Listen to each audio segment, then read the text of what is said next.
ছোট থেকে শুনে আসছি আমাদের পাড়ার এক কাকিমা সংসারের জ্বালা সহ্য করতে না পেরে আত্মহত্যা করেছিল। তখন কাকিমার একটা ছোট্ট বাচ্চা মেয়ে ছিল। তার বয়স ওই ১.৫ থেকে ২ বছর। কাকিমার মা সেই বাচ্চাটাকে নিয়ে নিজের কাছে রাখে। ওই কাকিমা বিয়ে করেছিল পাশের পাড়ার ছেলেকে, মানে যে আমার সম্পর্কে কাকু হয়। এ পাড়া আর ও পাড়া, বাপের বাড়ি আর শ্বশুর বাড়ি। কাকিমা মারা যাওয়ার পর যখন বাচ্চাটাকে তার মা নিয়ে চলে যায়, কাকু বাধা দেয়নি। প্রথম মেয়ের খবর নিত, যাতায়াত করত। তারপর যখন দেখতে দেখতে কয়েকটা মাস কেটে গেল, কাকু আবার দ্বিতীয় বিয়ে করলো। দ্বিতীয় বিয়ের পর থেকে মেয়ের সঙ্গে যোগাযোগটা কমে গেল। এতে কাকিমার মায়ের কোনো অভিযোগ ছিল না। জামাই দেখবে না সে আগে থেকেই জানতো। তাই নাতনিকে সে বুকে আঁকড়ে ধরে মানুষ করেছে। কিন্তু আমরা ভেবেছিলাম তার বাবার এই কর্মকাণ্ডের সঠিক জবাব সে একদিন দেবে।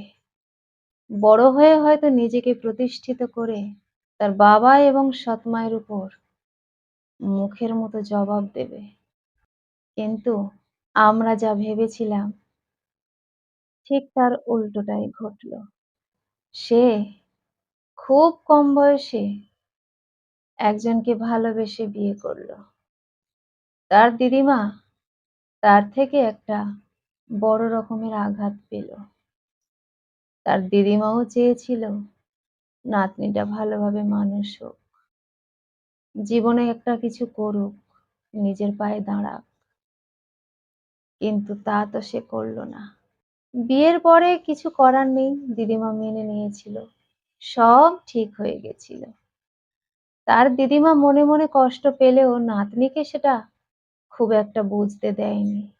নাতনির দুঃখে সে দুঃখী হতো, নাতনির সুখে সে সুখী হতো। তাই জন্য নাতনির এই বিয়েটা তার দিদিমা মেনে নিয়েছিল। আমার সেই কাকু কিন্তু তখনও তার মেয়ের সঙ্গে কোনো রকম যোগাযোগ করার চেষ্টা করেনি। একেবারের মতো সম্পর্ক তুলে দিয়েছিল। এরপর যখন বছর ৩ কেটে গেল, তার মায়ের সঙ্গে ঘটা ঘটনার পুনরাবৃত্তি ঘটল। তার সংসারে স্বামীর সঙ্গে হোক কিংবা পরিবারের অন্য কারোর সঙ্গে হোক, অশান্তি হয়েছিল। সেই অশান্তি সহ্য করতে না পেরে তার মায়ের মতো সেও অত কম বয়সে আত্মহত্যা করে নিজেকে শেষ করে দিল। তার দিদিমার কোলটা আবারও শূন্য হয়ে গেল। এত কষ্ট করে মানুষ করে কি লাভ হলো? তার মেয়ের একটা মাত্র স্মৃতি এতদিন ধরে সে আগলে রেখেছিল, বাঁচিয়ে রেখেছিল সযত্নে। কিন্তু সেই নাতনি যে এত বড় একটা ভুল সিদ্ধান্ত নেবে মায়ের মতো, সেটা আর কে ভেবেছিল? আমরা দেখলাম মেয়ের মৃত্যুর খবর পাওয়ার পরেও একজন বাবা হয়ে কিভাবে পাথরের মতো কঠিন হয়ে থাকতে হয়। আমরা সেই কাকুকে দেখে একটা জিনিস বুঝেছি, কোনো বাবা এতটা নিষ্ঠুর হতে পারে। ওই কাকুকে দেখে আমার মধ্যে যে ভুল ধারণাটা ছিল সেটা ভেঙে গিয়েছিল। আমি জানতাম সন্তান ভুল করলেও, বাবা মাকে ভুলে গেলেও বাবা মা কখনো সন্তানকে ভুলতে পারে না। কিন্তু এটা ছিল আমার মনের ভুল ধারণা।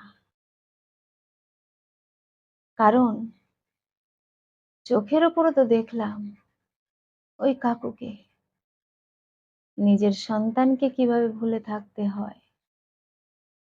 নিজের সন্তানের মৃত্যুর খবর পাওয়ার পরেও কিভাবে এত সুন্দরভাবে হাসিখুশি থাকা যায়। কোনো খবর না নিয়ে দিব্য কাটিয়ে দেওয়া যায়।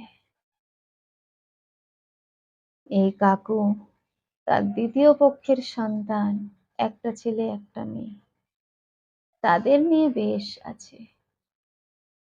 কিন্তু যার মুখে ১ম বাবা ডাক শুনেছিল,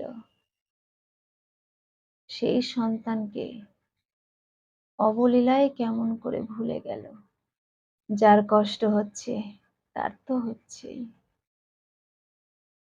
সেই দিদিমা আজ আর কি নিয়ে বাঁচবে? তার মেয়ের একমাত্র স্মৃতি হিসেবে তার নাতনিটা ছিল তার কাছে। সেও যখন চলে গেল দিদিমার কথা না ভেবে, তখন দিদিমা পাগল হয়ে কাঁদতে লাগলো আর বলতে লাগলো, এই দুনিয়ার সবাই নিষ্ঠুর। কোনো সম্পর্কে মায়া মমতা বলতে কিছুই নেই। কত অবলীলায় আমার মেয়ে আর নাতনি দুজনেই আমাকে ছেড়ে চলে যেতে পারলো। যদি সম্পর্ক বলে কিছু থাকতো, সম্পর্কে মধুরতা বলে কিছু থাকতো, সম্পর্কের টান বলে কিছু থাকতো, তাহলে মা মেয়ে দুজনেই তার দিদিমার সঙ্গে এই খেলাটা খেলতে পারতো না। তার দিদিমার চোখের জল, তার দিদিমার বুকের হাহাকার দেখার পর কোনো মানুষই নিজেকে ধরে রাখতে পারবে না। আজ থেকে তার দিদিমা শুধুমাত্র নিজের জন্য বাঁচবে, আর কারো জন্য সময় নষ্ট করার কোনো প্রয়োজন নেই। যাদের জন্য নিজেকে ভুলে গেছিল, যাদের মানুষ করতে গিয়ে নিজের সবটুকু দিয়ে দিয়েছিল,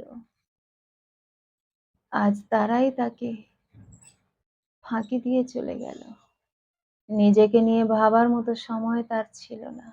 শুধুমাত্র তার সন্তানের রেখে যাওয়া একটা স্মৃতিকে এতদিন ধরে আগলে রেখেছিল।